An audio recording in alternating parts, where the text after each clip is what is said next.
Yo, what's good, YouTube, man? It's Gary with on Fan TV. Back at another video. Like the content of this video, go smash that like button. Like the content of this channel, go subscribe, man. Look, so Ravens versus Steelers game preview. Wild card weekend is tomorrow, right? First game of the playoffs for the Ravens. Win or go home, round three, all of those things, right? So let's talk about the game, man. Get to the injury report, and then talk about some keys to the game, stuff like that, right?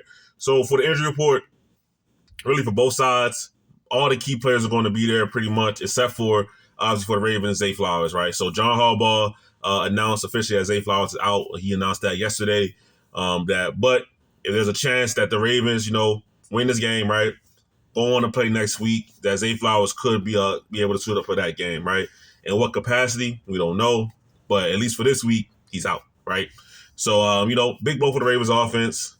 Big blow for the team. The kind of energy just Zay Flowers provides, his personality. The Ravens are going to miss that at least for this week, right? So, all right, let's get into the game, man. Let's talk about it. So first thing we'll talk about is, the Steelers' last three games, right? Steelers are coming off of losing really four in a row. All right, 34-17 versus the Ravens, 29-10 versus the Chiefs, 19-17 last week of the season versus the Bengals, right?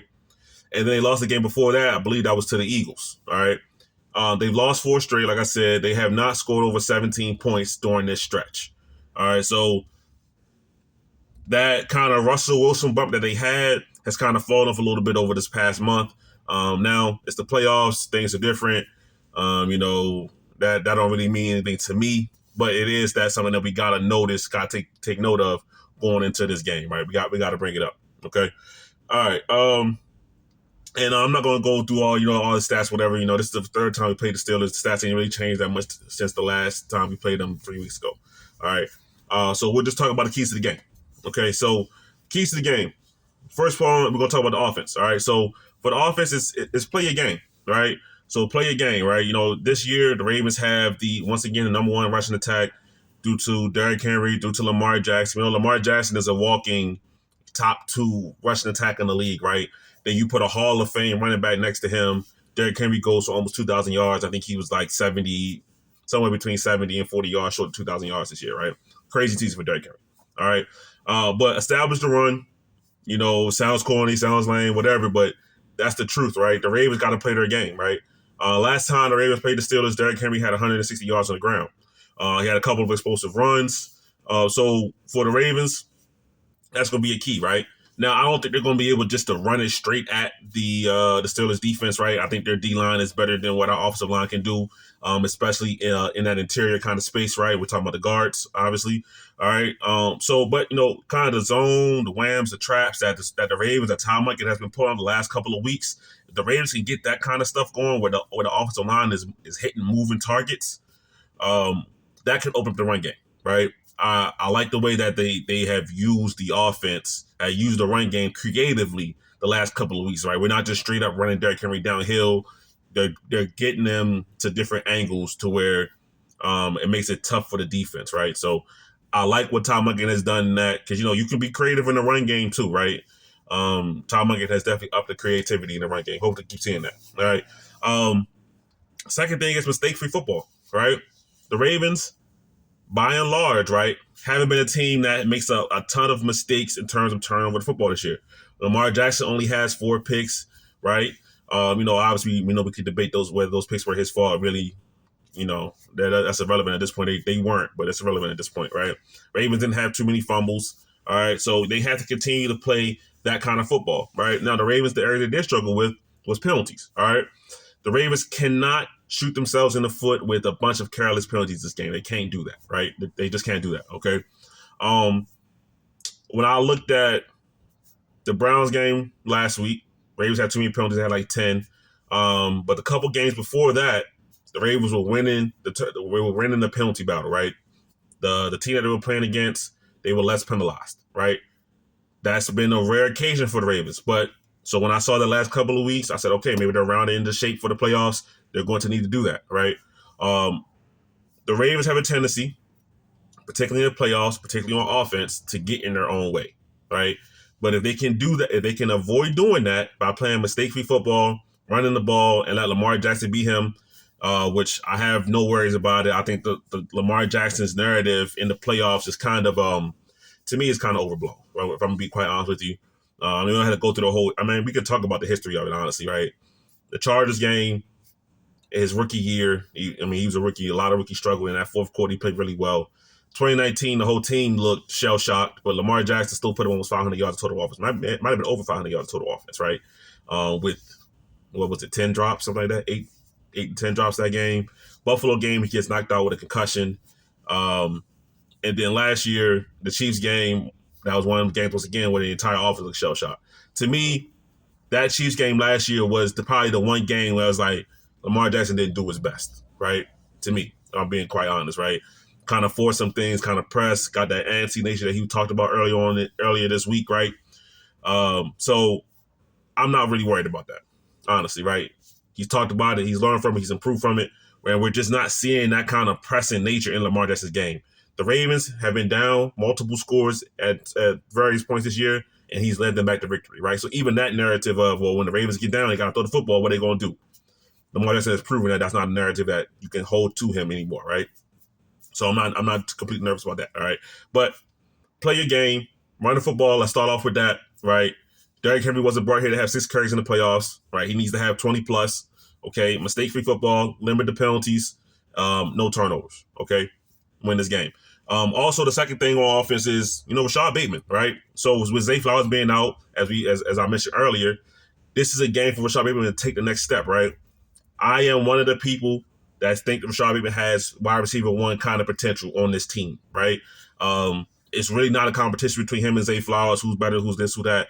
It's just that they are two young, good wide receivers, and I think Bateman can even do more in this offense, right? He's hit all kind of career highs this year, 40 plus catches, 750 plus yards, 9 touchdowns. All right. Really, to me, in my opinion, it could have been even more for Rashad Bateman this year, right? So this game, he's going to be one of the focal points for the Steelers, right? And let's see how he does with it, right? It's going to be a good game. Catch the football, no drops. He's going to run crisp routes. Him and Lamar Jackson combination has gotten better and better. The chemistry has been good this entire year, in my opinion. Yeah, man, I can only really think of one game where I was disappointed in Rashad Bateman's performance, and that was that first Cleveland game, right? Where once again they had one of those weird days where everybody drops passes, right? But besides that, I haven't really had games where I've been disappointed with Rashad Bateman's performance, right? I think there's always been times this year where they could have gotten the ball more, and this is one of those games where we can see if he can take that next step of getting the ball, right? But you're still going to have your Likeleys, your Andrews. Derrick Henry out the backfield has been a better weapon over the last couple of weeks. Justice Hill is coming back, right? That's big news, right? I didn't mention that earlier, but obviously Justice Hill is coming back for the Ravens. So you'll get that weapon back out the backfield, right?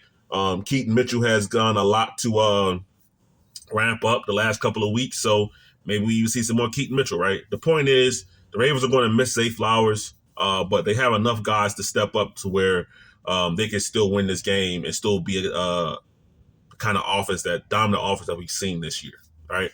All right, so for the defense, right? For the defense side of the ball, to me, it's just one thing.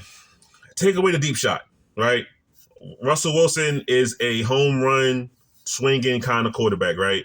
If y'all watch the Hard Knocks, when they talked about Russell Wilson, they said layups and threes, right? That's what he likes to do, right? But take away the deep shot. George Pickens is active. He's playing. George Pickens had a very, very bad game versus the Cincinnati Bengals, right? I think he had six targets, no catches, or 6 targets, maybe 1 catch, -1 yards, something like that, a crazy stat line like that or something like that. So he's going to want to prove that that's not him and that he's ready to have a good game, right? I fully expect at some point during this game that it's going to be Brandon Stevens, George Pickens one-on-one. Russell Wilson's going to take the shot. All right, so the Ravens have to be ready to defend the deep ball. They can defend the deep ball, make Russell Wilson play a half-court style of game, make him be patient, take his checkdowns, this and that. I like that for the Ravens, right? And the Ravens have done a better job of keeping the lid on the defense. I would say since week 10, right? Since they really moved Kyle Hamilton back to free safety and kind of rotated between him and Ardarius, right? They've really done a good job of limiting all explosive plays from the opposing offense, right? So we need to see more of that, all right?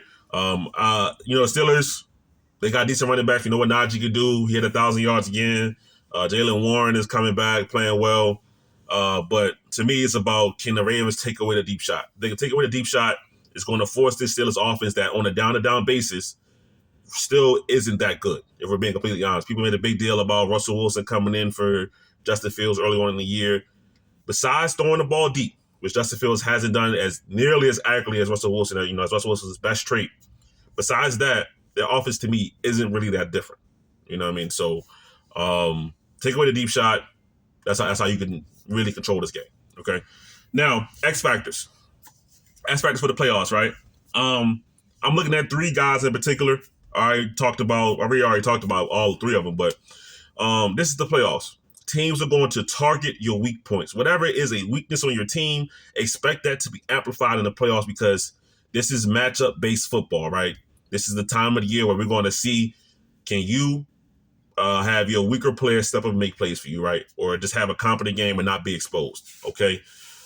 So 65, 77, and 21.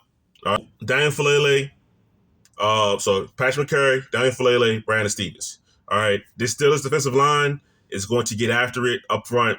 Can the guards hold up? And I mean, Ronnie Stanley has had a little bit of trouble with Alec Highsmith. Honestly, this year, he got a strip sack on Lamar Jackson earlier this year, kind of going around the end on Ronnie Stanley.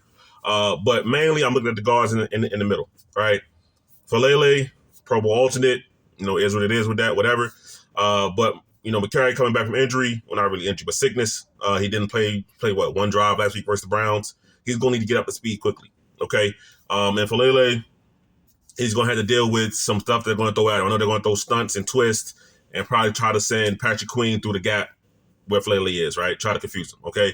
So those guys on offense, they're going to be targeted. Can they do enough to not be a severe weakness for this team? Right.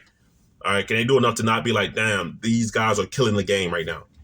On the other side of the ball, 21, Brandon Stevens. All right, Brandon Stevens. I haven't really ever seen a player play so good the previous year and then regress to his previous form as much as Brandon Stevens has. Right. Last year, Brandon Stevens, I thought he broke out. Right, great season. I never thought he was better than Marlon Humphrey. I thought people always went too far when they did that, but he broke out, had a really good year. All of his weaknesses, his weak points, they kind of went away. And now this year, all of those weaknesses and weak points, they came back, right? He's there in coverage, right? Can't find the football. He's there in coverage, doesn't get his head around. He's there in coverage, but maybe just go a little bit too early. Now it's pass interference, right? So all these kind of weak points where it's like the ball skills are just not there. The Steelers are going to target that. All right. Like I said, I already mentioned earlier, George Pickens on a deep ball, right? Hell, Charlie Austin caught a deep ball. I believe that might have been on Nate Wiggins when we played them last time. But the point being is that if Russell Wilson sees one-on-one deep, he's going to try you, right? So can Brandon Stevens play a good enough game to where he's not the significant weak point for the Ravens, right? When I saw that when we played the Browns, and that entire drive where the Browns scored their lone touchdown drive on, they targeted Brandon Stevens 4 straight plays. The Cleveland Browns targeted Brandon Stevens. So I know damn well the Pittsburgh Steelers is going to do that as well, right? Can he overcome that? Can he shake back? Can he be the kind of guy that he makes a play to win the game instead of being one of the reasons the Ravens are in a close game and potential of losing, right? But anyway, that's my thoughts on it. I think it's going to be a good game. I see the spread is like 10 points. I don't think this is going to be a double-digit game. I really don't. So Ravens going to have to win a close physical game. But give me your comments down below. Give me your thoughts. Give me your ideas, man, what this game is going to look like. But that's my thoughts on it. Scary Roots on the Fan TV. I'm out.